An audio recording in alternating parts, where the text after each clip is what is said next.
Good evening.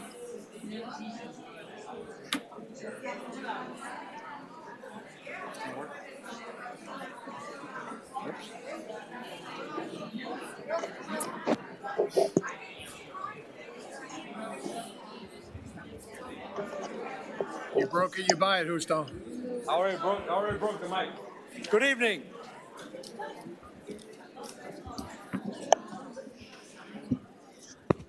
Buenas noches.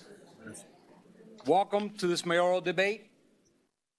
My name is Justo Rey. I'm the publisher of the Islander News. We're excited to be able to bring these two candidates together to share their views and positions on issues affecting our island. This event could not be possible without the cooperation of the Key Biscayne Chamber of Commerce, with whom we're very proud to partner and produce this debate. Special thank you to Executive Director Tatiana Kioketti. Tatiana? Got it right. And Marketing Manager Christine Wing.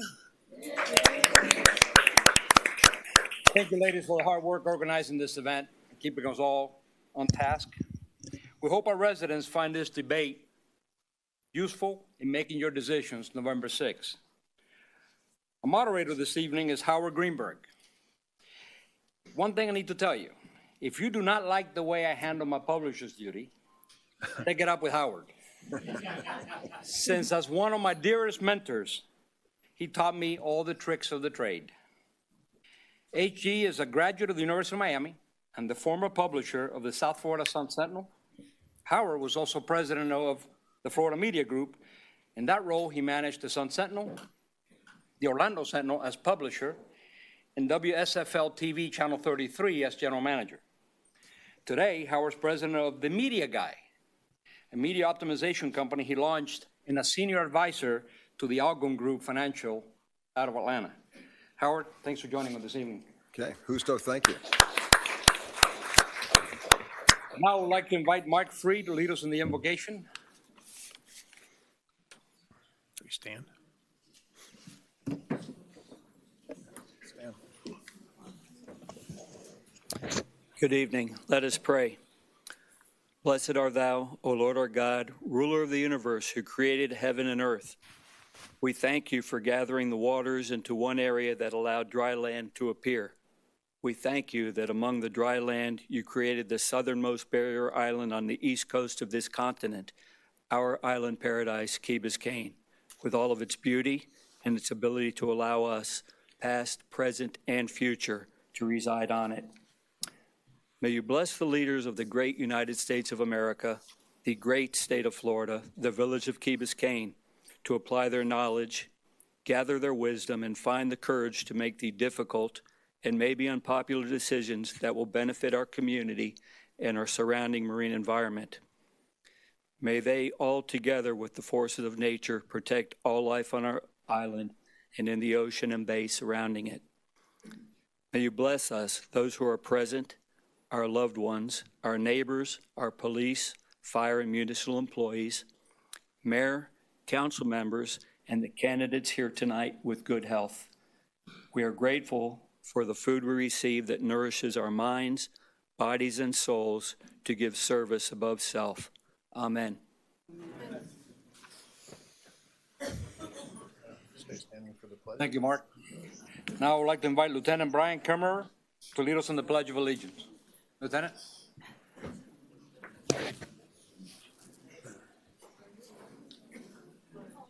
I pledge of allegiance to the flag of the United States of America, and to the republic for which it stands, one nation, under God, indivisible, with liberty and justice for all. Let's play ball. Good evening, everyone. I'm Paula Padovan, the 2018 Chair of the Key Biscayne Chamber of Commerce. Thank you for...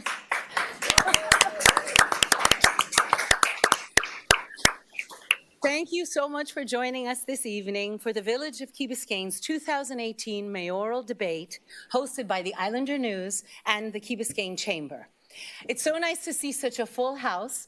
And I also want to acknowledge everyone watching us on the channels at home.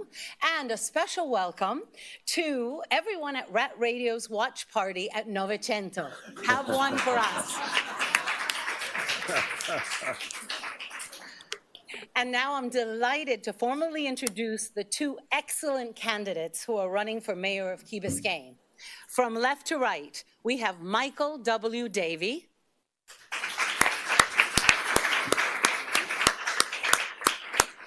And Luis Lucho de la Cruz. We also have Victoria Furiati as our timekeeper. She's our wonderful chamber intern, and she's from Mast Academy. I'll now hand over the mic to tonight's debate moderator, Howard Greenberg, who will go over the rules of engagement for the candidates. Thank you, and welcome to Key Biscayne, Howard. Well, thank you. Thank you very much. I'm thrilled to be here. This is a real treat for me personally, and I'm honored that you invited me to host and moderate such an important event here in the village of Key Biscayne. We do have some rules of engagement tonight. First one was I talked prior to starting with both Lucho and Mike, and we agreed that we would call them Lucho and Mike, so not Mr. De La Cruz and Mr. Davey, to try and keep this informal and keep this moving. But we have some pretty simple rules of the road. We're going to start by draw with opening statements, and each candidate will have 2 minutes for an opening statement. Then we're going to have a 2-minute response. We're going to have a 2 minutes for each question, and then we're going to have a 1-minute response from each candidate as we go through. So a little bit of a twist tonight will also be the option, if you so please, to ask each other a question during your 2 minutes of any specific time. I would also tell you that we've got a whole list of issues. You have seen them in advance. But we want to, we've got, 11,000 voters that'll be going out and voting and trying to make a decision. I would just ask you, if we miss an issue, if there's something that either of you thinks is so important it must be covered within the 90 minutes, please raise that and we'll make sure it gets covered. My colleague Victoria will call out when there's 15 seconds left on each 2-minute or 1-minute interval, and then she'll call out when the time is up. So with that, we start with a draw, okay, on who goes first for an opening statement. Justo? Flip a coin. Just flip a coin. Or There's two of us. It's not real complicated. we'll let Justo decide how you want to do that. Heads or tails? Let's do it. Howard. Call it. Heads. Howard wins. Okay, Howard wins. Tails. Tails. Okay, tails. We'll start with the sitting councilman, Lucho. Lucho, go ahead. Thank you, Islander News and Chamber of Commerce and all of our residents for getting involved and for watching from wherever you are. This is definitely something new for the last 14 years. We haven't had a mayoral election, and I think it was due time that we did this. I love Key Biscayne. I've loved it since the first day that I ever set foot on it. And I've been living in Key Biscayne for 45 years, more than 45 years. My wife even longer than that. But we've raised 2 kids here. They're both born and raised Key Rats, and I couldn't be prouder of saying that they are born and raised Key Rats. We've been very active in the community in different areas. We're very involved with St. Agnes, very involved with the yacht club. Been very involved with the village of Key Biscayne. I was you can't hear? I was a coach, a parent, a director, a commissioner of the KBAC, which was the precursor to the present body that runs all the sports. And I spent a lot of time on that. We brought the first travel baseball team to Key Biscayne when they told us that our kids weren't good enough to play baseball in Miami. And we ended up 4 years later winning the championship at Grapeland. So I'm very, very proud of 15 seconds. of my boys in the village of Key Biscayne. If you have any children or grandchildren that are between the ages of 20 and 30, I probably coached them at something. I'm a proud graduate of Coral Gables High, which is also still continues to be our school of choice, and a graduate of the University of Florida, both in civil engineering and in law school. Okay, Lucho, thank you. Mike, please, opening statement. Thank you. Thank you to the Islander. Thank you to the Chamber. My name is Mike Davey, and I am running to be your mayor. Many of you know me, and you know how to find me. For those of you who don't know me, my cell phone number is on my website. That's Mike for kbmayor.com. Going to throw that out there. And I am readily available to talk with you about the issues that are important to you.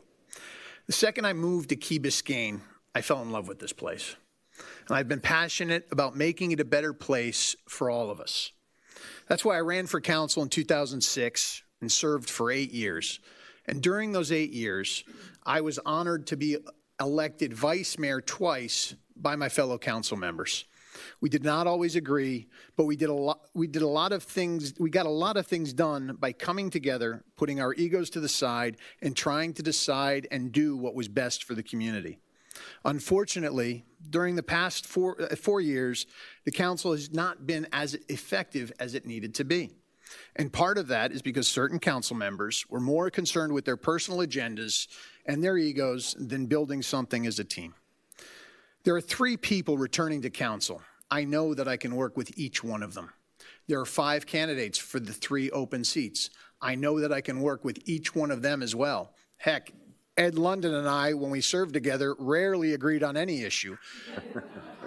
But we were always able to work together. We never undermined each other, and we always respected one another's viewpoint. We have a lot of issues that need to be addressed in this community, but unless we have leadership that is willing to set aside ego, build consensus, and is able to have conversations with people they disagree with to create a team, the next 4 years will be the same as the last 4 years. We have tough issues that need to be negotiated with the city of Miami, the county, the state, and the federal governments.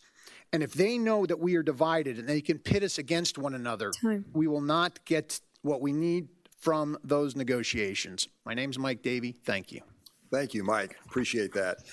Okay, let's start with some questions. We have a series of questions. Both candidates are aware of the issues. We were well communicated in advance.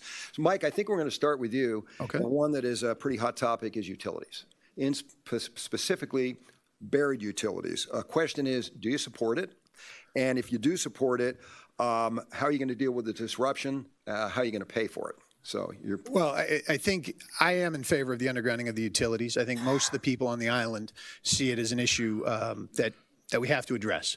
It's not an issue of just do we bury them or leave them status quo. It's bury them, or do we have FP&L come out here and put in enormous concrete towers that are going to tower over the homes on the west side of the island and over some of the condos. Some of our condos are still on above ground power lines. So we have to keep that in mind. The big issue is how we're going to pay for it. I will only support a plan that includes an equitable financing plan for all of our residents. I don't want this to become an issue that divides this community into an east side versus the west side. Just as we're a weaker council if we are divided, we are a weaker community if we are divided. I'm sorry, the second part of the question, the disruption. Yeah, how are you going to deal with the disruption? The disruption is not going to be as, we did the sewer project back in 2009 to 2011, and there was a lot of disruption because we were tearing up the roads. But based on the technology that we will be using to underground the utilities, there will be far less disruption, and we will be doing it in phases, and we will obviously be doing as much as possible to limit the disruption to as little as necessary. So. Great. Thank you. Thank you. Lucho, your feeling about buried utilities and how to pay for it if you support it and how to deal with the disruption. I'm in favor of burying the utilities more than anything else because the alternative is just not acceptable. We, as Mike said, the FPL is waiting at the sidelines for us not to bury the utilities in order for them to do a hardening project, and the hardening project is a change of our wooden poles for these huge concrete poles that not only make the lines much higher and therefore much more visible, but they're much closer together. So it's going to be a huge disruption in itself, whether or not we bury the power lines. We have to obviously finance them, and we're probably going to consider several different options because of the fact that we must do it in an equitable way, where the people that live in condominiums maybe have a different amount that they would have to pay than the people that live in the houses. It's all one island, and we're all going to benefit from the burying of the power. The disruption, we're probably going to be using mostly directional drilling, which is completely different than breaking up all of your road all the way down the street in order to bury the pipes, as we did in our storm and our sanitary sewer. So with directional drilling, it'll be much less disruption.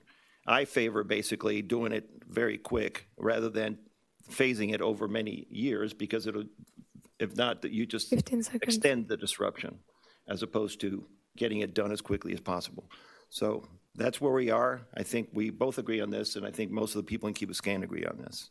Super. Well, I'll assume then there's no rebuttal to each other on this. We'll move on to the next question, which is another topic that I'm sure has been discussed quite a bit, and that's an assistant village manager. Should the village hire an assistant village manager? And Lucho, we'll start with you on this. Do you favor this? And what type of salary should an assistant manager earn? And if not, how would you provide the types of services that are being asked of a potential assistant village manager? Lucho? Yes, I think that we're making a lot about a name. The assistant village manager that's being discussed by by the way, we've already approved the hiring of that particular person. So it'll really be mostly a finance director that will have other duties. And since they're going to have more duties than the finance director, she wants to call it an assistant manager. I really don't care what we call it, so long as it works. And we've hired a professional manager. Unless I see something very wrong with a particular decision of this type, I'm going to allow her to bring on whatever she feels she needs in order to make this happen. What we need to focus on is that, in fact, the amount of money that person is going to cost us is included in several other amounts that we've already had on our budget for the last 2 or 3 years. So in effect, it's actually a reduction of the amount of money that we're paying for different services. We need to understand that. I know it's hard for the residents to understand it, but if you don't get it, I'm sure Andrea's there to explain it, and I'll be happy to explain it to you, any of you who don't understand it. So yes, I think we do need a finance director / assistant manager, or whichever one you want to say first. Mostly a finance director. I don't know that we have work for a full-time finance director, and I think that person can take on any other responsibilities. Thank you. Okay. Mike, assistant village manager, finance director, your thoughts, compensation, et cetera. Call it what you want. We don't need an assistant manager. We need a finance director. We need someone who can take charge of the village's finances and create strategic financial plans that will allow us to have the financial well-being to accomplish the goals that we set. I like the manager. She's smart. She's energetic. She has a can-do attitude, and I think she has what it takes to do a good job. But I disagree. The initial offer of an assistant manager was a mistake. I don't believe it should be a hybrid. I believe it should be a specific position of a finance director or a CFO, whatever we're going to call it. That's our need. It's been a need for a number of years, and unfortunately, we're just getting to it. Okay. Lucho, rebuttal on that, if you've got a minute. Well, yes, we've made the decision. The decision has been made. She is hiring that person. So, again, with me, it really doesn't matter what you call that person, so long as that person carries on the responsibilities that we needed from the Village of Key Biscayne. we need a finance director, and we need a lot of other things also. And I think that that was part of the problem that we had with our last manager, that tried to do too many things that he wasn't able to do. And again, we hired a professional person. We need to let her manage so that a year or two we can ask her in her evaluation, did you do what we asked you to do, or did you not do it? Or no, I didn't do it because you didn't let me do this. And that's the way I feel about it. Okay. Mike, any response to that? Yeah, I disagree with that. I think we need a finance director. That's the point. We hired this manager to be the manager for 7 departments. We didn't hire her, respectfully, to be the manager of 3 or 4 departments with somebody else handling others. That was not the intent. So going forward, I think the manager is fully capable. She's very bright. She's a can-do attitude. I've really enjoyed my interactions with her, but we need a finance director. And respectfully, the council did approve the position. I was disappointed that the council did that, but I think it should be specifically a finance director position. And one follow-up question to both of you has to do with salary. What recommended or approved salary is there, and are you both or either of you confident that that or more will be saved in the outsourcing you're currently doing that you referred to? Mike, if you have a thought on that. I think the salary right now is $170, but my concern, as Lucio alluded to, is there's all sorts of other items that are now going to be folded under this person, and I think that takes away from what we're doing, and I just don't think it's healthy. I think we need a finance director at 170 if we can get somebody at that level, if that is what the market is bearing. Again, I haven't been in this for 4 years, so I don't know what the market bears for a finance director, but that's what we should be focusing on. We shouldn't be trying to, the manager's been here about 2 months.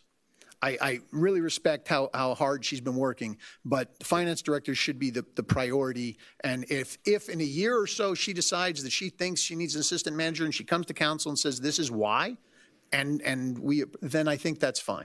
But at this point, a finance director. Okay, and Lucio, again, you had referred to eliminating some outsourcing, the salary level, and are you confident that we will here save that amount of salary in the outsourcing by eliminating the outsourcing? Yes, we are. I mean, for sure. She's figured it out. She showed it to us, and that's why the council approved it in the way that it did. $170,000 for this person is a good salary. Finance director, I think, will get a very good finance director, and that finance director will have other duties. Again, we got to stop, the micromanaging that we've been so used to over here the last 4 years and even beyond that. We lack leadership, and that resulted in a lot of problems for us. And now that we have a competent, super professional manager, I believe that it will be complemented with a mayor that will lead this village into the next 10 years. Okay, great. Why don't we move on? Some more interesting topics. One that I know we all felt coming out here tonight: traffic. A lot of congestion, even here in Key Biscayne. Your ideas, Mike, we'll start with you. Your ideas for how to address the congestion that's here, how to improve safety, just your thoughts in general. Well, look, let's talk about traffic. I think one of the big issues we have is civility, to steal a phrase from a candidate for council, is the way people drive on the Key. And what we need to do is get back to getting tough with bad drivers. Back in April of this year, Councilmember McCormick pushed for zero tolerance with respect to traffic violations. But my opponent opposed those efforts, stating that he didn't want to live in a police state. I frankly found that irresponsible. Enforcing traffic laws does not have to be about being in a police state. It protects our residents, and it sets a tone for everyone. And so I believe that is one of the first priorities, is enforcing our existing traffic laws, allowing our police chief to go out there and do that. Okay. Lucio, your thoughts on traffic and how to address it.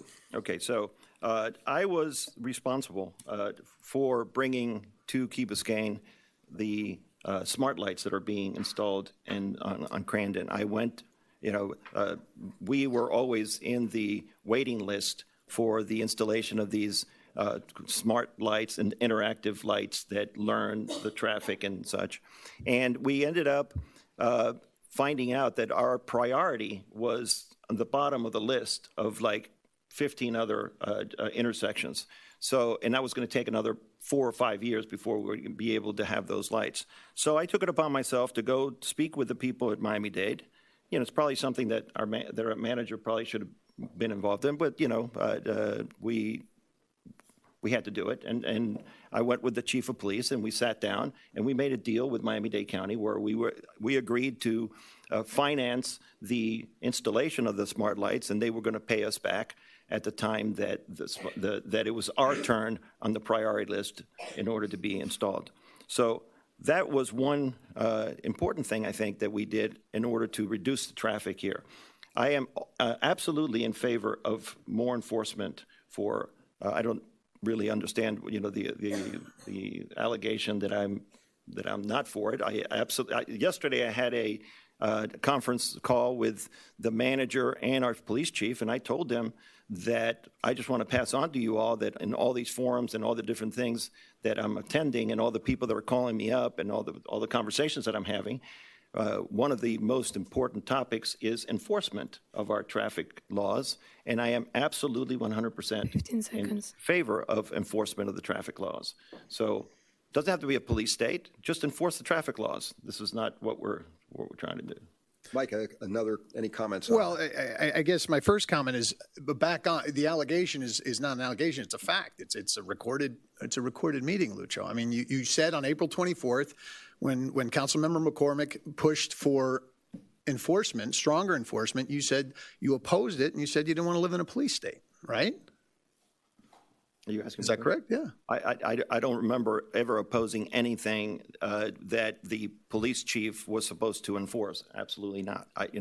Okay. I mean, I saw the meeting. I was kind of shocked that was the result. So that I was responsible for it. I'm not blaming you. I'm just saying you opposed it. No, I do not oppose enforcement of traffic laws. Absolutely not under any circumstances. 100% behind our police chief to enforce our traffic laws. Excellent.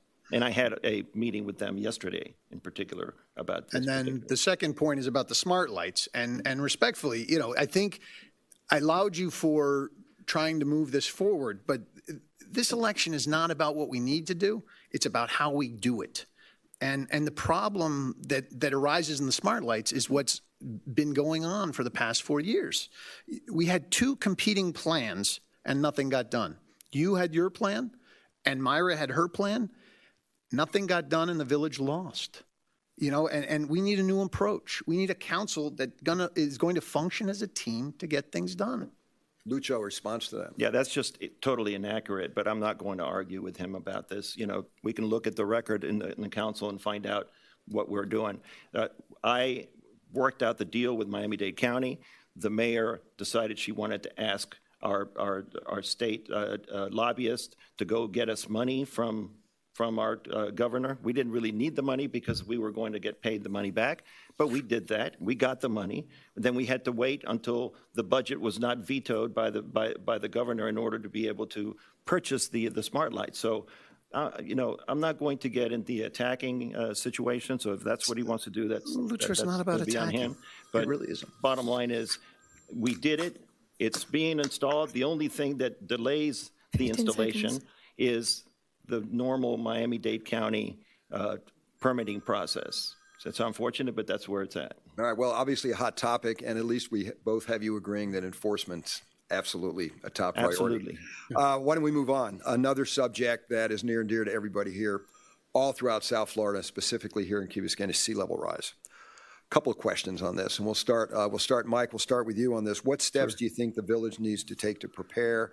How should the council plan for this, and how to prepare to pay for what your suggestions are? Well, that's right. What we need to do first is create a comprehensive plan that looks out 10, 20, and even 50 years. And what we need to do is coordinate hardening, sustainability, and resiliency through a comprehensive approach. That's going to include improving our stormwater drainage, adding stormwater pumps, using backflow preventers, and then improving disposal wells all across the island. Those are issues that are going to help us. At the same time, we should seek to incorporate any such actions with the undergrounding of utilities to reduce neighborhood disruptions and costs. To your point, that's part of a budget that we're creating for the undergrounding of the utilities with the auxiliary programs. So the numbers are not firm yet. It's looking like everything combined is probably going to be about 60, 70 million, but that's not a firm figure. And I'm sorry, the 60, 70 million specifically was for? No, I'm sorry. The undergrounding is about, I believe, 35. Again, these are very, very loose numbers, but 35 to 45 were the numbers I think we're seeing. And then there were additional costs that came to about 60, 70 million for if we wanted to do everything we wanted to do as a community. Okay. Lucho, sea level rise. What do you need to do to prepare? What plans do you suggest the village take, and again, how to pay for it? All right, so we have to have a fully functioning drainage system. It's critical for our property values and for our quality of life. This is the subject that I am most focused on. I mean, today, obviously, the issue with the seaweed and the bacteria in our waters is become number one in our thoughts. But over the long term, sea level rise and in particular storm drainage infrastructure is our most important subject. So we have a master plan that provides for that's already been designed, and by the way, we have a public works director today because I pushed it as hard as I possibly could, because until this past year, the Public Works Department, which I believe should be our most important department in the Village of Key Biscayne, was handled as a stepchild of the Building and Services Department. So having a Public Works Director is a huge improvement. Jake Oserman is with us now. I think he is going to be a game changer for us. He is looking at the existing master plan and deciding whether we need to revise it or not. And he's got some people that he's going to be consulting with unofficially to see what, if we need to do anything in that sense. But absolutely, we need to start implementing our present master plan or a revised one if that's what it needs to be. After Irma, I was responsible to looking around because I saw that water didn't drain from all the different streets. And I made it a point to go out and find out what it was. We had 75% of our catch basins didn't work because they were full of sand and silt. We hadn't maintained them. Mike, any comment on that? Anything else to do with the master plan that you wanted to comment on that Lucio referred to? No, not right now. Okay, real good. Why don't we move on to something very close to that, which is beach restoration and beach quality, another big topic here. A lot of ideas out there for beach restoration, small projects, pursuit of large federal projects, breakwaters, et cetera. Again, Lucio, I'll go back to you on this to start. Which ideas do you support, and do you have any new ones that you'd like to add to the conversation when it comes to beach restoration and beach quality? So, we need to continue our efforts at beach restoration that we presently are very much involved in with different consultants and lobbyists and different things with the Army Corps of Engineers and state and federal people. That is absolutely necessary because we have to continue to provide our sand, but we need to go and find a permanent solution. That's a temporary solution. That's like putting a Band-Aid every time you get a cut. We need a permanent solution, and that permanent solution is only going to come when you go out and you find the best engineers in the world, okay, to help us design offshore structures that help us keep the sand on our beaches and not just continue to put money into the ocean, which is what basically ends up happening. But in the meantime, for sure, we need to continue to replenish the sand that we're missing. Now, the quality of the water also. Okay, so just recently, I pushed very hard on the council, and the council agreed with me, and the manager went out and did it to start our own testing of the beach water because we were relying only on the Florida Department of Health testing, which was once every 2 weeks and such. And so we are doing our own testing at this particular moment. As a matter of fact, we're doing a testing that we never did before, which is a source testing to find out where the bacteria is coming from. Happily, I can report that the first set of tests did not show any human DNA in the bacteria, but that doesn't mean that we're clear, and that we have to continue to do those tests every week or every 2 weeks, and we're doing it with Waterkeeper that is helping us with this and with the funding. Okay, appreciate it. Mike, thoughts, beach restoration, beach quality, other thoughts and ideas that you might have on that? Well, look, there's nobody on this island who's not upset about our beaches. I own 2 properties on this island, and if we don't get this solved, we're all going to suffer in the pocketbook.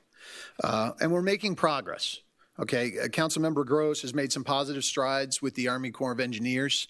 But if I have any criticism of the current council is that we have, to Lucha's point, we have only taken small steps, and we need to get back into a comprehensive plan for the renourishment of the beaches and determine how do we fix these problems long term.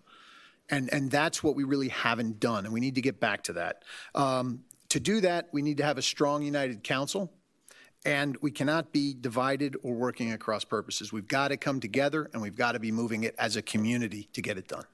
Thanks. And follow-up question to both of you, again, starting with Mike, related to this, was the sargassum seaweed bloom that we all faced this year. Any thoughts on next year, if it reappears, how to deal with it? Again, Mike, I'll start with you. Well, I think what we're going to have to do is again, create a plan of action. This year, look, the sargasso blooms were 3 times what they were in 2015, which was the highest in recorded history, I think.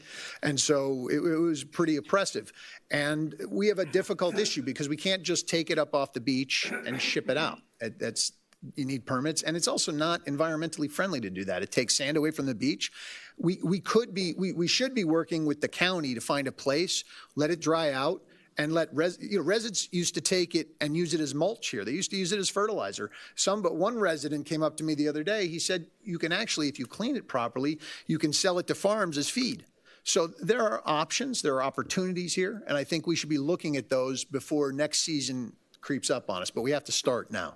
Okay, Lucho, seaweed, some thoughts on that, how to deal with it for next year, which is the jury is out as to why we're getting so much seaweed. I mean, you can read a different article every day about, why the seaweed is so much more now than it has been. I've been living here, like I said before, 45, 47 years, and I have never, ever before seen it as bad as it is today. So absolutely. Here's the problem.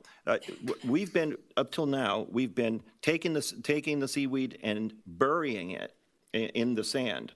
What happens is that seaweed that we're burying is not very clean.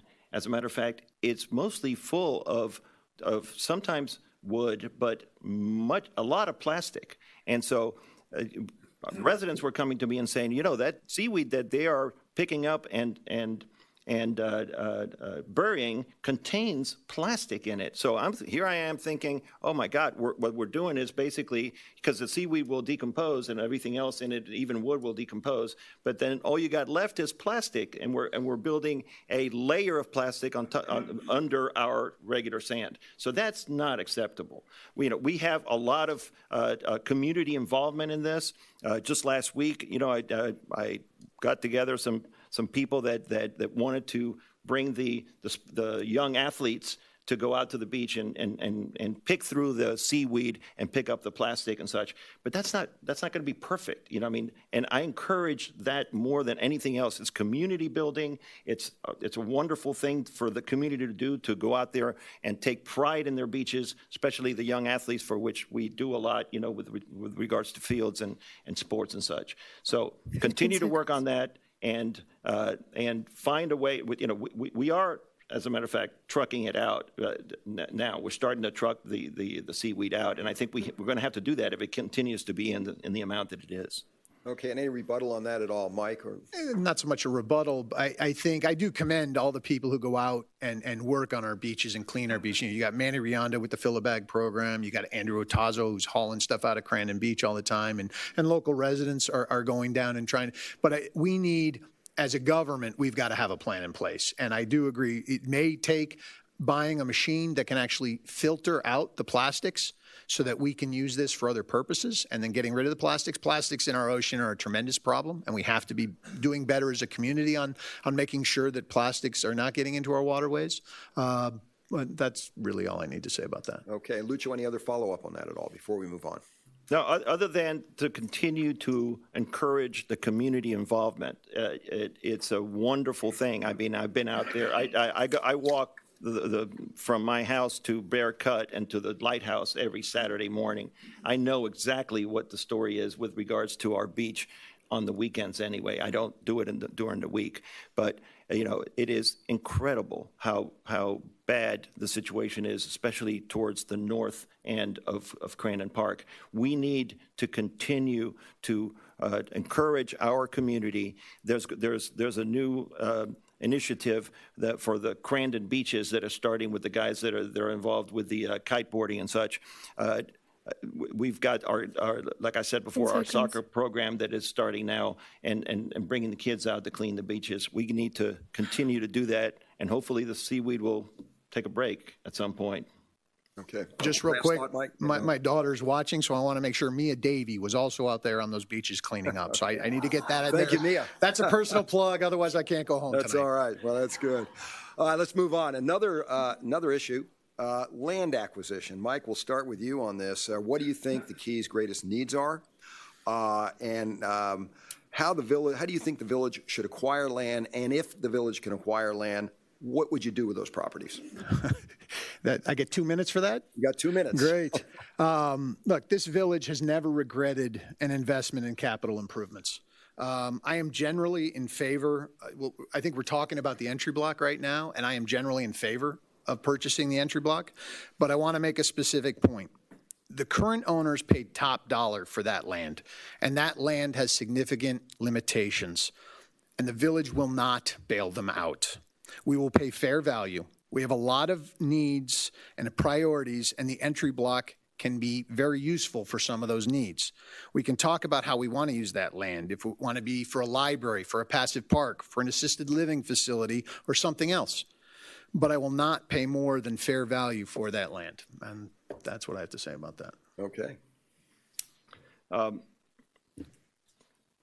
Purchasing land acquisition with regards to a village of our type is a reflection of our vision. And we have to have vision. Whenever land is available in the village of Key Biscayne, and in particular commercial land, we should be looking at it and determining whether it's a good purchase by the village. Yes, of course, the entry block has its limitations, but if we join the entry block with the Oasis property, which is also for sale now, then those limitations sort of become much less, because now we have access from Harbor Drive. So I do believe that we should look at that particular investment, and we should always remember all the investments that we have not made. And in particular, there was one investment that came to the village of Key Biscayne, which was a lot across next door to the Key Biscayne Yacht Club that was brought to us by a couple of very concerned citizens, and they put it together as a deal that all we had to do was execute it. It might have looked a little bit expensive at that time. It certainly was not in my eyes. But the bottom line is that there was a 4-3 vote in order to purchase the land, and they needed a five votes in order to finance it. And my good friend Mike was one of the people that did not vote for purchasing that land. That means that we would have had the opportunity of having a bayfront park for 15 seconds. Those people that are not members of the yacht club. I don't need it, but there's 10,000 other people in the village of Key Biscayne who could have used a bayfront park, and that's one. There are other examples. Yeah, Mike, follow-up thoughts on Sure. Why not? Look, that lot, the 200 Harbor lot that you're talking about, is a 4-3 vote on, just to clarify, it was a 4-3 vote. I voted against, and lost on the purchase. The price tag at the time was $6 million. The next year, it actually sold for $4.7 million. So we're paying a bit of a premium on that.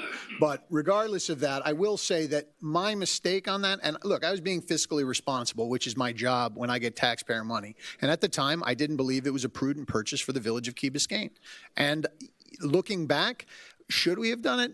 I don't know about the financing or about the purchase of the land because of the high price tag. I will say that my vote that countered the financing after the council had approved the purchase, I think that was my mistake, and I'll own that. Because once the council had decided as a body to purchase something, it was my duty to look out for the best way for the council to move forward with what it wanted to do. I shouldn't have stood in front. I shouldn't have stood in way. I shouldn't have stood in the way of the financing of it. But I don't regret my vote on the purchase. And that's all I have to say on that. Follow-up thoughts. So you regret or you don't regret? I'm not really sure what the answer was, but it was definitely a mistake. Now, we can't make that mistake with regards to the entry block and to the Oasis. I am not in favor of overpaying for those properties. You know, we will find out what we believe is a fair price for those properties, but we have to have vision. And vision also, for instance, is our community center. Our community center, when we went out and tried to put it together to buy the property and to build it, there was a group of people that were against the building of that community center. I'm not going to name those people because I think it is embarrassing at this point to say that you were against the building of the community center, which is the center of our activity. But you know, that takes vision. Can I respond to that one? Okay. Two things is the purchase of 200 Harbor is it was a fiscal responsibility. I made a decision at the time. It was a 4-3 vote. I wasn't the only one who voted against it. But what he's alluding to is Lucho is actually going around telling people that I was against the community center. And I need to inform him so that he can tell everybody he's already told.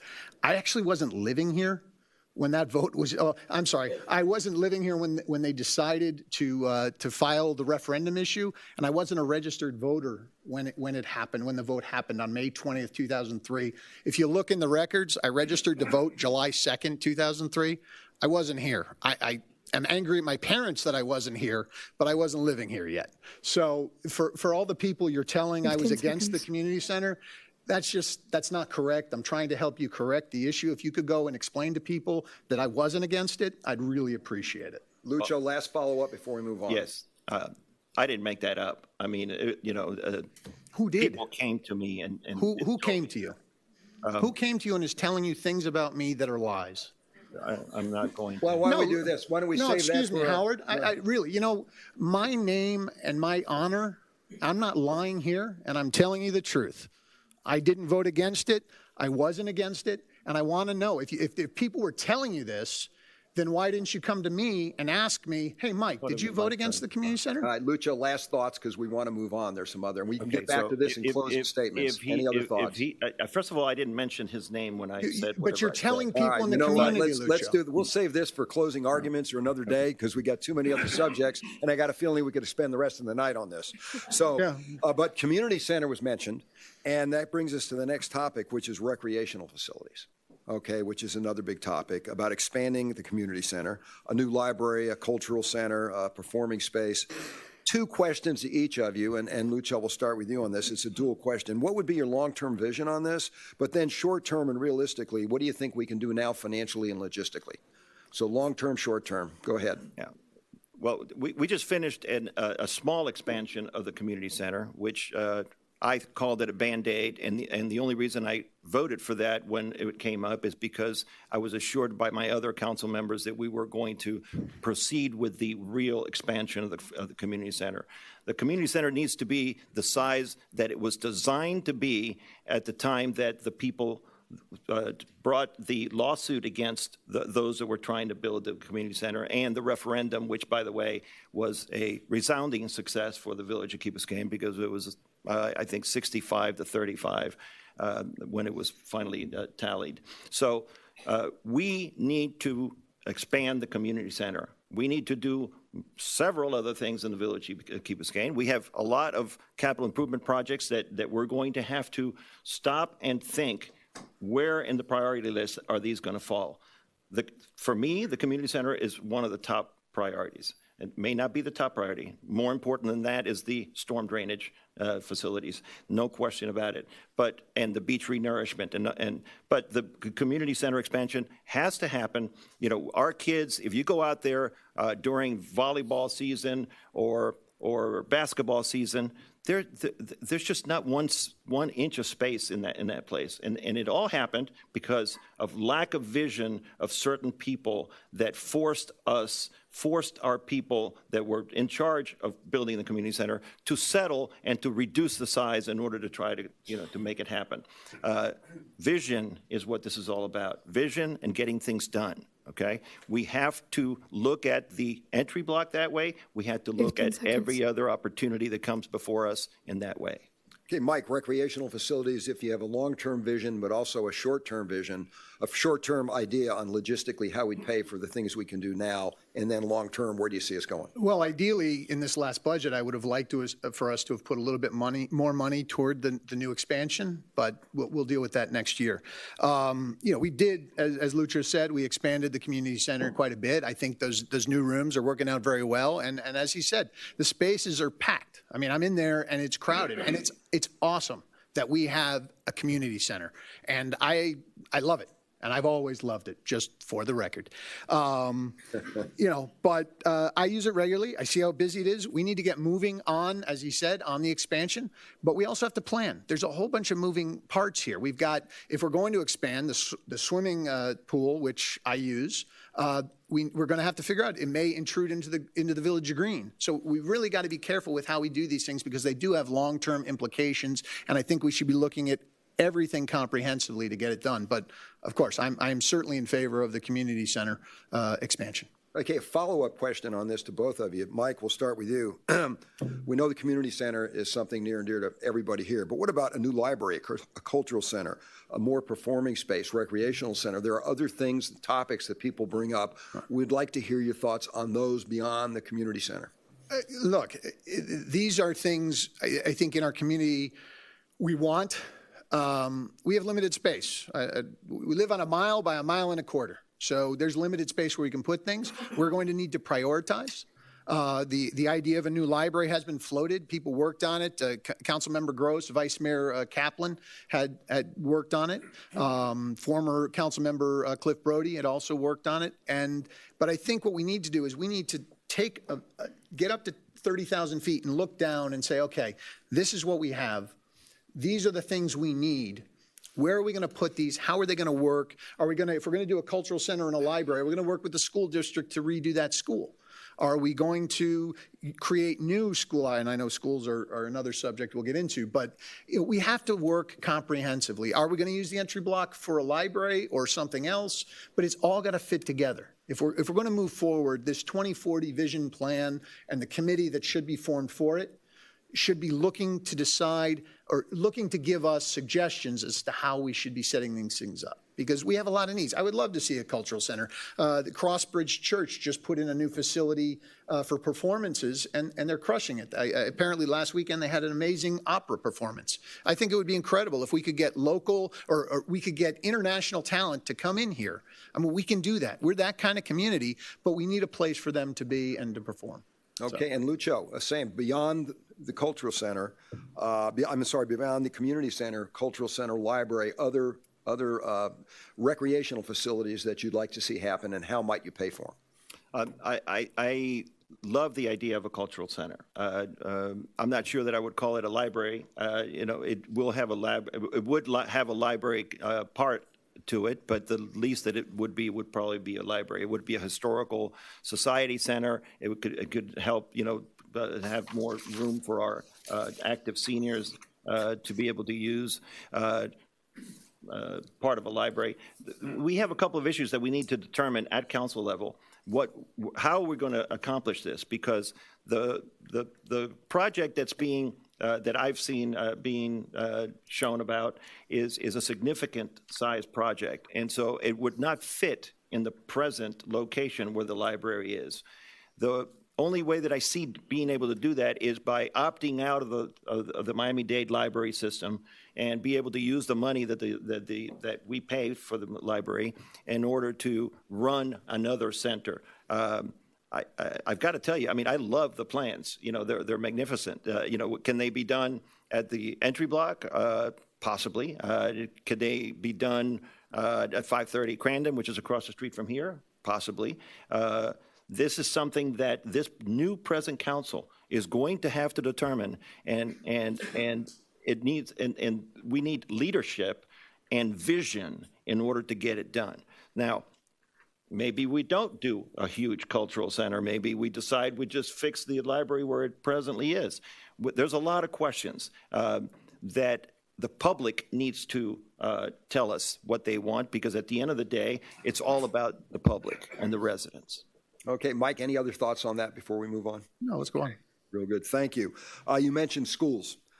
Schools is a topic and a question. And again, Lucho, we'll start with you on this.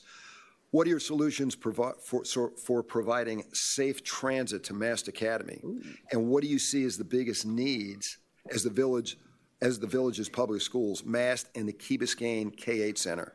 How do you think we should address those? Okay, so I'm going to start with the second part of your question, okay, because I think that's more important than the first, although the first one is super important. But when we agreed to finance the building of the high school at Mast Academy, which is a separate building from, I mean, a separate facility from the original Mast Academy. It's actually the same facility, but it's a separate, it's a Cambridge program, and the other one is the math and science part of it. We agreed to pay 18 million, whatever it was, in order to, we advanced that money to the school board, and the school board will be paying us back over time. Part of the deal that we made with them, I believe, was a mistake, which was that they were going to reduce the overcrowding at the K through 8, which we all agreed was overcrowded. It's starting to get there now again. By taking a significant number of our 6 through 8 school, grade students and moving them over to the high school. I don't think that that's a good idea, because what happens now is that we have kids that qualify to go to Mast Academy High School and can't get in because there's not enough room. So the solution is to increase the capacity of the K through 8. We need to negotiate. We need to push the school board to do what they should have done. That's a really old facility that's over there. We need to build a new facility that will include all of the 6 through 8 school students, so that all of the 6 through 8 school students that qualify to go to Mast Academy and want to go there can attend Mast Academy. That is more important than anything else. And we're going to treat this as two questions, so we're going to come back to the safety issue. Okay, Mike? good. Okay. Look, while I was on council, the village did a lot for schools. 5 years ago, our high school options were the public high school, Gables High, or private school. There was no local option. When the school district approached us about Mast, our council, working together, made that deal happen. Was it the solution for every child? No. Can we do more? Absolutely. Our council can work with the school district and potentially with other municipalities to create more options for our children. The point is that we are never going to get anything done if we don't work together as a team with the school district. There were 100 reasons why the Mast deal might have failed, but it didn't, because we found a way to get it done. Yes, there's more that we can do. Mast is not for every student, but given where we were 5 years ago, it was a great addition to this community's school options, and I'm proud to have been a part of that in 2011 and 2012. Sticking with that question, Lucho, any other comment on that specific part of it? Yes, I'm extremely indebted and happy that that former mayor and present council member Frank Kaplan helped make that particular dream possible, and I don't want anybody to think anything different. It's just that we need to work with the school board, push them. We pay, I think it's $52,000 for every one of our students, because we are a donor community, and I don't have a problem being a donor community, but we have our needs too. okay? And it doesn't seem fair that we would pay $52,000 for every one of our students every year and then end up with a substandard building at the K through 8 where we can't fit all of our 6 through 8 students. And again, not enough time. No, that's okay. Any other thoughts before we move to the other part of that question? Look, I'm excited. I'm glad that Lucha's. I'm glad that you're taking this issue up. You know, I am the chair of the Education Advisory Board. I created it about 8 years ago, and I'm not talking about me. We created a great group. We have great parents who get involved, and we do what we can to have the village assist the local schools, the K through 8, the Mast and Coral Gables, our public options, and do little things to work with them to make it better. But we're also building relationships with the school district, which is what we need to do to move things forward. And so I've been very proud of our collective involvement in getting things done. And I do appreciate that you came to your first EAB in your 4 years right after deciding to run. Okay. Okay. Mike, will stick with you on the second or other part of that question. Providing safe transit to Mast. What thoughts do you have on that? We've been attempting to work with the school district, and this is where we kind of do come to odds with them on a few things. We're trying to figure the school bus issue. I know the school buses come early, and I'm very sorry. We've tried to get them to change the schedules, but because the school district's scheduling of the buses throughout the county, we have not been able to get them to get you guys a ride a little later, because I know the bus comes at like 6:15 or something crazy. So I apologize to you for that. One of the ideas is trying to set up a trolley system. And so there's been talk, council members have been discussing it, and I'd like to explore the option and see if we can do something for our students to get them down there and have some sort of service that comes down. Another thing is a lot of kids want to ride their bikes to school. Do you know that the school district doesn't want to allow our children to ride their bikes to school because they say Crandon Park is not safe enough? Now, I get that the current conditions may not be optimal for our children to be riding their bikes. There are places where they'd have to be riding through parking lots, and there are places where they're off the road and in dark, windy paths.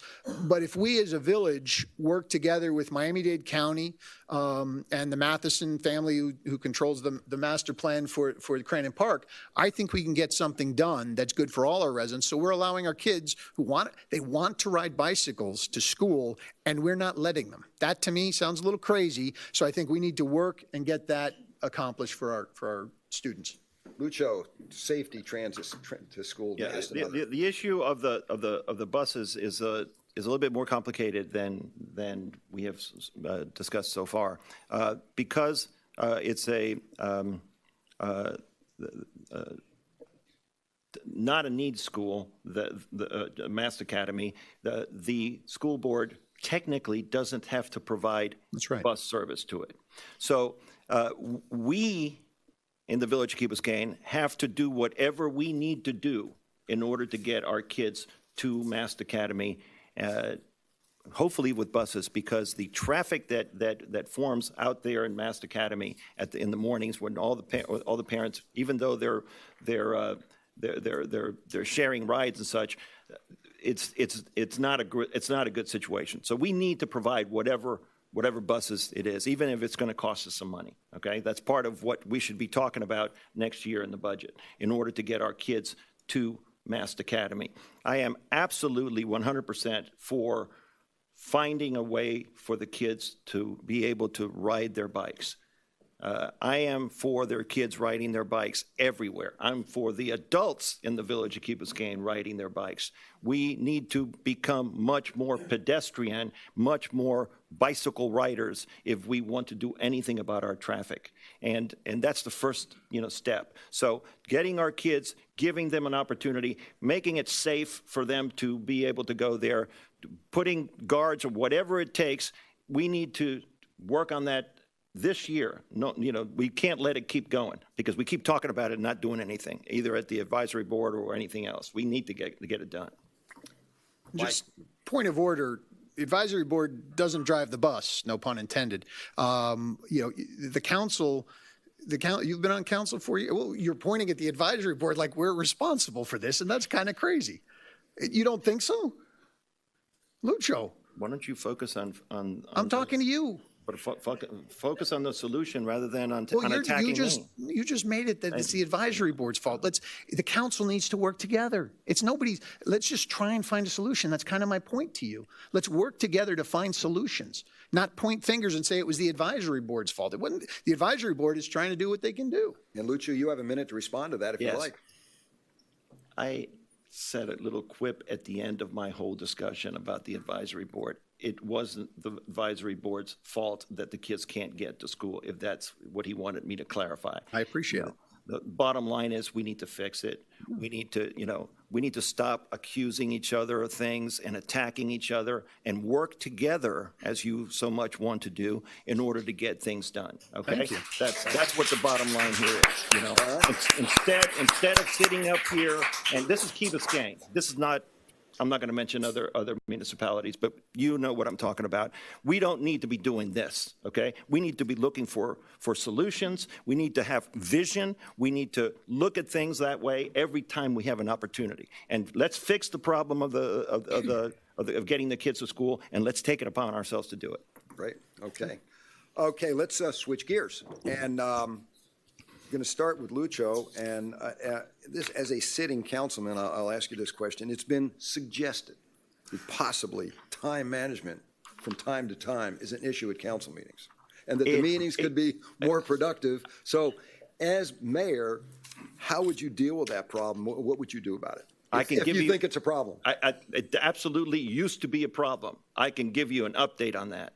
With our new manager, we haven't stayed here past 9:30, I believe, on maybe 9:45 in any of our meetings that I remember. The last meeting, which was Tuesday, we were here before 9 o'clock. We were out of here before 9 o'clock. She is doing a magnificent job of preparing for the agenda and discussing it with every single council member so that we all have whatever questions we have. We talk to her about it. She already knows what other people have told her, and she knows how to put together and how to find consensus and how to help us all work together, okay, to get this done. It has been a breath of fresh air like I can't believe. I never thought that it could be this good this quickly, okay? So it's changed. We are doing much better. It used to be a nightmare to come to council meetings. We would be here till 11:30 sometimes, and then we started doing it at 6 o'clock, and we're still leaving at 11 o'clock. So absolutely, time management was an issue. So far, I think we've handled it, and I think we're a good step going forward. All right, Mike, your thoughts on that as a former councilman? Look, I understand that council must take time to deliberate and discuss the issues that come before them. But there's nothing more frustrating when you're sitting where you're sitting than listening to a 45-minute conversation about $15,000 for the Historic Society and then watching the council get rushed so they're not actually able to have full deliberations about the capital improvement plan. That gets frustrating to me. And with respect, Lucio, that's not the job of the manager. That's the job of the mayor. The mayor should be calling questions. Like, I've worked with Buzz Vernon, I worked with Frank Kaplan, and I saw the differences in styles. And when you when you allow everybody to have their moment and to talk about the issues and you feel you've had a good conversation, you call the question and you move on. I'm not putting this on you. I'm not saying it, but it is the mayor's role to do this. Any other thoughts on that? It is absolutely the mayor's role to move forward the conversation. But I can tell you that it is the manager's role to prepare the agenda and to discuss it with each council member so that she knows if there are issues that need to be worked out so that we can maybe work them out even before, I mean, obviously we can't talk to each other. It's a sunshine law, but she can put together, agenda items in a way that they will get resolved or pull items that maybe, will not get resolved because she feels that they're not ready to go. The one thing I can tell you is that the seven of us have sat with her before every meeting since she's been here, at least an hour, sometimes 2 hours, going over the agenda items. And that works wonders. Mike, any other comments? Yeah, respectfully, again, it's the mayor and the council that sets the agenda. The manager facilitates when we need information, and I'm certainly glad people are utilizing the manager as a resource, but it's the council that establishes what items are going to be on the agenda and what's going to be discussed through the clerk. Okay, speaking of discussing, the next topic we want to talk about is communication, specifically with the residents here in the village. And I'd like to know your thoughts. Lucho, we'll start with you on this. What do you see as the biggest shortcomings in terms of communicating with the village residents? And as mayor, what would you do to address these? We have been talking about this already. I've been talking with the manager on it, and we definitely need to do something about our communication system. Perfect example was an emergency situation that we had not too long ago. Everybody here will remember, because there was an active shooter or person that was going to commit suicide or was threatening suicide that was under the big bridge. And the Miami-Dade Police Department decided to block every car coming into Key Biscayne, but allowed us to leave Key Biscayne if that's what we wanted to do. No one here on Key Biscayne knew what was going on. So what happened was, well, unfortunately, our alert system, which is a texting and an email system, was malfunctioning, okay? I don't know how long before that it was malfunctioning. I know that I was getting alerts, but the great majority of the people in Key Biscayne were not getting alerts. And then it was found that the database had been corrupted, a lot of different things. We are very, very challenged today with respect to communications. We need to, our website needs, to be redone. Our alert system needs to be redone and made sure that everybody is on it, or everybody that wants to be on it is on it. Here's what's happening now with social media. There's a lot of chats going on in different places. I happen to be on a few of them, and people start the ball rolling on certain things, and no one has the information, and it becomes a huge problem before we can handle it. Okay, Mike, as mayor, how would you deal with the communication issues, and what do you actually see as the biggest issues? Well, look, we can always do better in communicating to the voters, to the residents of Key Biscayne. I think that's been a challenge for a long time. It is getting better over time. I'll agree with you, Lucho, that the website needs to be enhanced. I think there are things we can do. I am excited. I agree that the manager, she's coming with ideas, and I think that's great. But that's it. I mean, she's intelligent, she's a go-getter, and she's engaged. So I leave things like communications, I leave them to the manager, and we can all work together to do what she thinks is right. Okay. Lucho, any other thoughts? No, I mean, the manager definitely is going to take the lead on it, but the council has to eventually, chime in. So I think that we're getting some people on council, at least one other person on council who's significantly savvy on communications and on social media and different things. We definitely have to do something about the chats, because they just take a life of their own, and I see a lot of misinformation that doesn't get corrected for a long time, and people go crazy, and we need to address it. We really need to address it. I wish I could step in. I can't because of the sunshine, and I'm going like, oh my God, 15 seconds. No, Mike, last thoughts, comments? No, I share his frustration with a lot of these chats where people are stating, I think they called the council grossly mismanaged the budget, and I thought that was over the top, and I didn't think it was fair, and it's very difficult to reach out or to not reach out and say, hey, wait a minute, when you're on council and you want to correct something. But we can keep doing a better job. It's about engaging the residents, it's about getting them involved, it's about letting them know what's going on and giving them more of a voice. I mean, that's really what it comes down to, right? The council's here to do what the voters want us to do so we can direct the manager to take the proper action to get it done. Okay, let's move on. Tax rate. Question for both of you. Mike, we'll start with you. Okay. As mayor, would you support an increase in the local tax? And if so, why? And if not, why not? Well, I mean, that's That's a more than a 2-minute question. But anyway, it's very simple. We set the millage to the budget. We don't set the budget to the millage. Councils need to be fiscally responsible and carefully review the budget and make sure that when we're spending money, we're spending it properly. Once we have an amount that we need to successfully operate the government, we determine the millage rate that provides us with that income. I led the charge twice to reduce our millage when I saw that we didn't need the income that we were receiving. I think it was at 344 or 344, and we reduced it to 321, and then we reduced it again to 3. But this year there was a need for increased millage because our property values had dropped. So there are times where you have to do it, and there are times where you don't have to do it. It depends on the situation. Hopefully next year we'll all be sitting here, and at 3.1 we will have seen a jump in our property values, and we'll all be saying, wait, we have too much cash, we have to reduce it again. But it's determined by the value. We have to set our budget, and we have to be smart. Council has to be engaged, and I know many of the people who are running are very intent, as am I, on being fiscally responsible. And then once we figure out what we need for the year, we set the millage so we have the money to do that. Okay.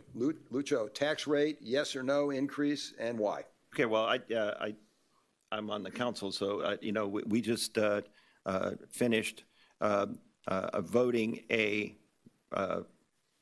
ceremonial raise to the tax rate, but we did the absolute right thing, just like Mike was saying.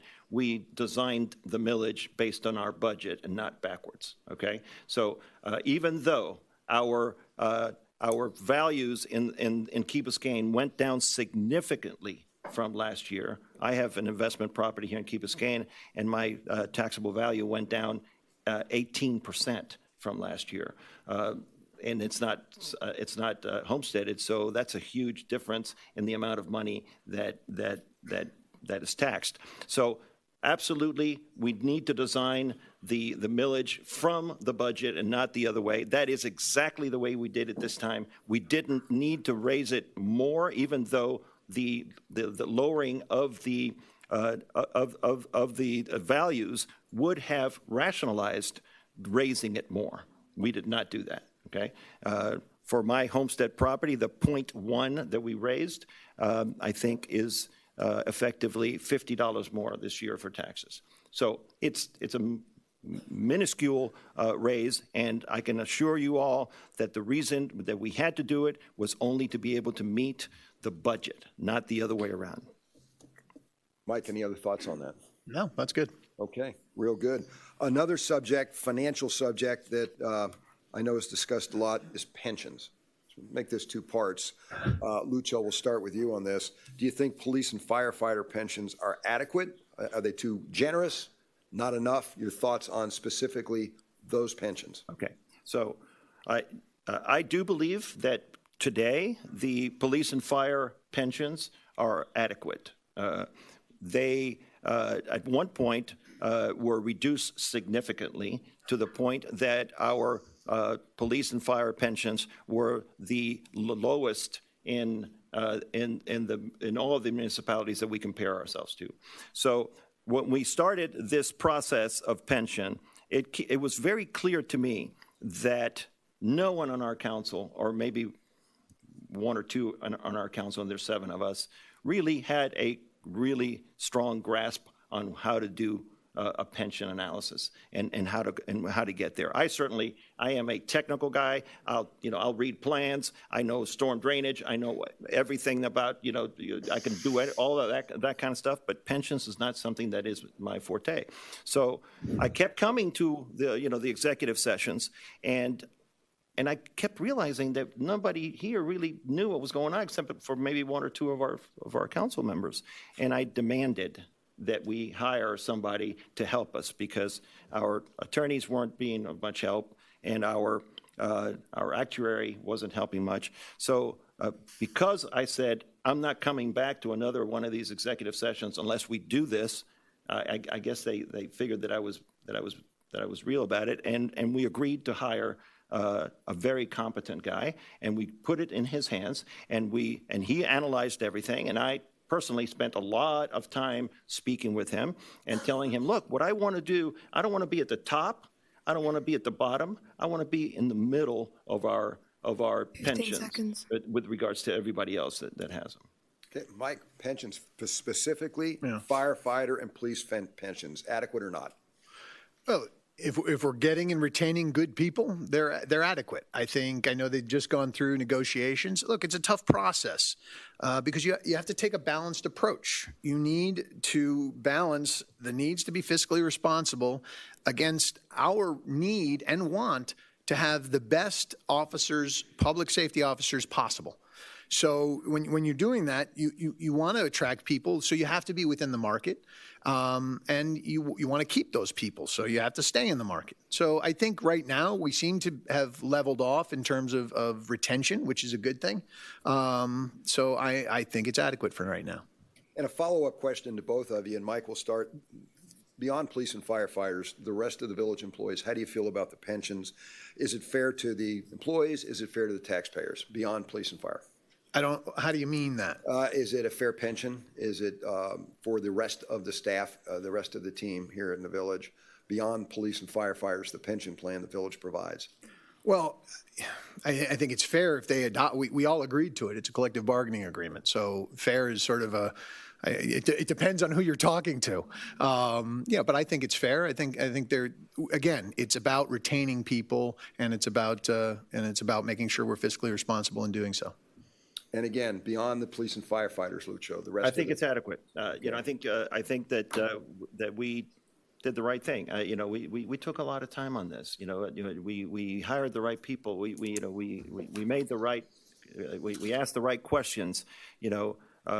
We have people. Our Parks and Recreations director has been here for 25 years. I don't know how long he's been here. Those are the kind of people that we want to maintain with us. So.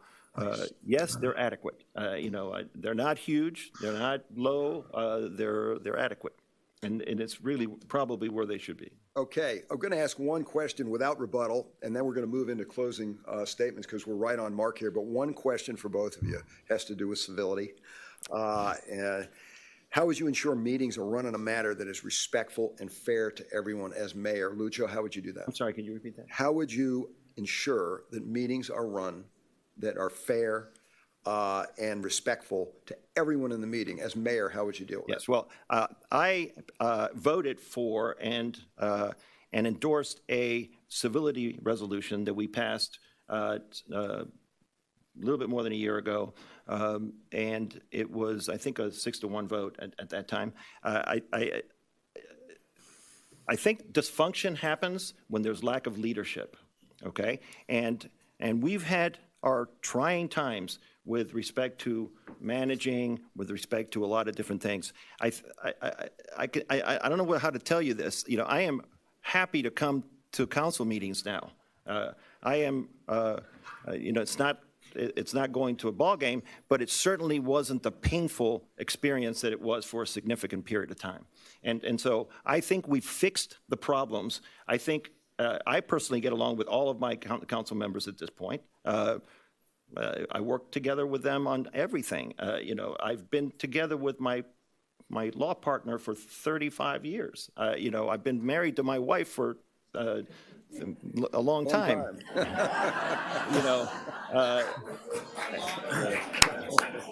I've been living in Key Biscayne and nowhere else for 45 years. I've been living in my house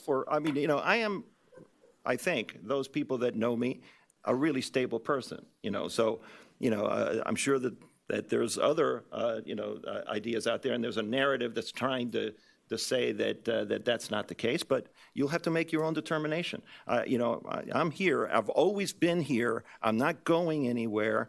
This is this is the place that I love more than anything else. Right? Civility.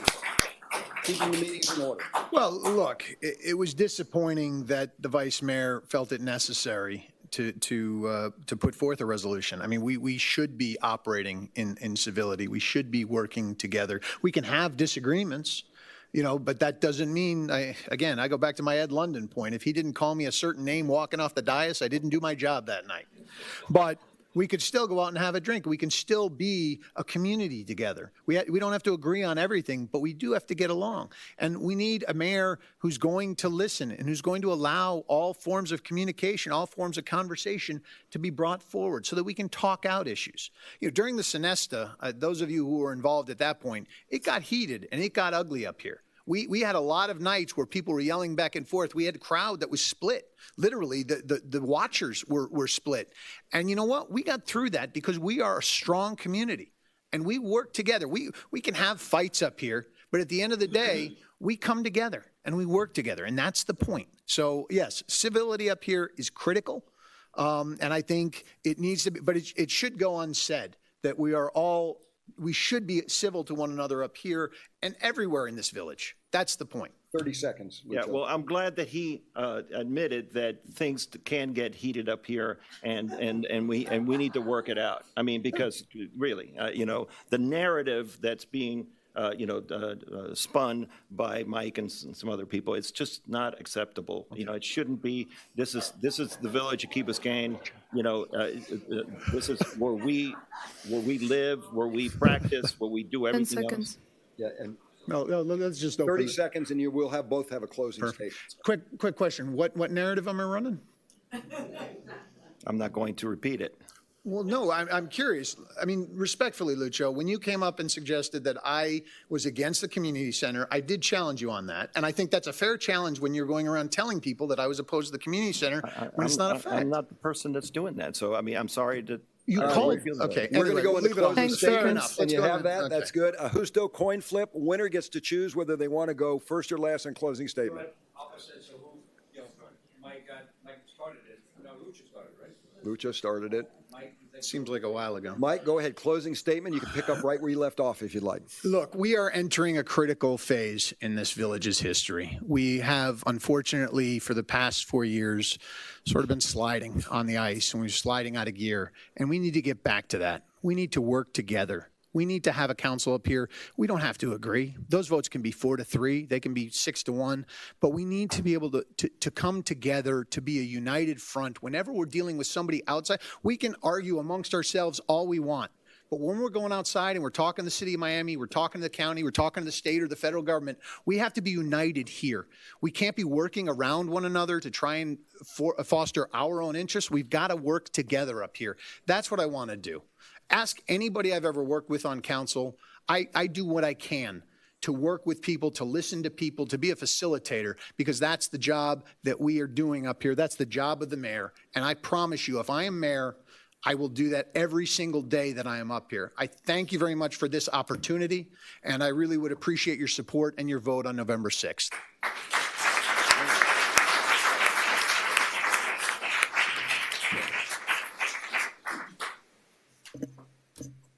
I'm about vision and getting it done, okay? So I'll tell you a few of the things that I've been involved with, and then you can remember it when you vote. I told you before, I pushed very hard for the development, for the Director of Public Works to be position to be established. Now we have a Director of Public Works. Imagine the village of Key Biscayne not having a Director of Public Works. After Irma, when we came back to our island and we saw all the damage that mostly not structural, but we saw all the trees that we had to pick up and such. And then we went and we looked at the contract that had been signed without it being reviewed by council that provided for the storm debris removal contractor 6 months to clean up the village of Key Biscayne. I think the pitchforks would have been all in the council right here the next time that we had a council meeting. So I called an emergency meeting of the council, and I said, whatever this contract says, we need to pick up our stuff. And thankfully, all my council members agreed, and we negotiated with the contractor who said he was going to charge us twice as much as he was entitled to until Governor Scott and the Attorney General Biondi came down on them and subpoenaed their records, and then they came back and sent us a letter. Oh, no, by the way, we're not going to charge you any more than we agreed to. So we forced them to bring 5 times as many assets to clean up our village. That's what I did, okay? I called that meeting. I suggested that we do it. Thankfully, my council members were with me. We found out another thing right after the hurricane, that the condos who, if they had been told how to do it, could not rely on the Village of Key Biscayne to pick up their storm debris. That's just absolutely not acceptable. All they had to do was fill out a form and enter into a contract with the village that we could go onto their private roads in order to pick up, and they would have been able to do that, and their cost would have been reimbursable by FEMA. We dropped the ball on that, and we have to make right, okay? So now we're set up for the next storm. It's going to come. Unfortunately, we can't keep the storms from coming, but the condo people are going to be protected this time. I led the initiative of the smart lights. Those smart lights are out there because I took it upon myself. Now, you know, I did it because I had to, because if not, it wouldn't get done. I think that with a new manager, things like this will get done. As a matter of course, once we set the policy, she will take care of things to bring it back to us. I was chosen by the council to. Am I out of time? Last statement, and we're out of time. Okay. All right. 15 seconds. I have 100% voting record in favor of our active seniors in the island. I have always protected them. They need to be active, and they need to stay in Key Biscayne being active, and that I am 100% for. Thank you, and please vote for me.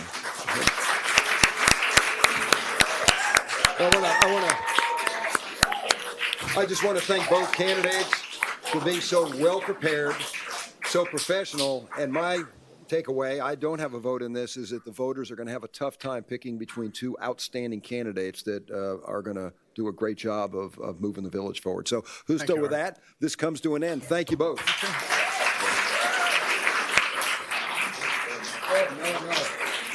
Well, thank you. You guys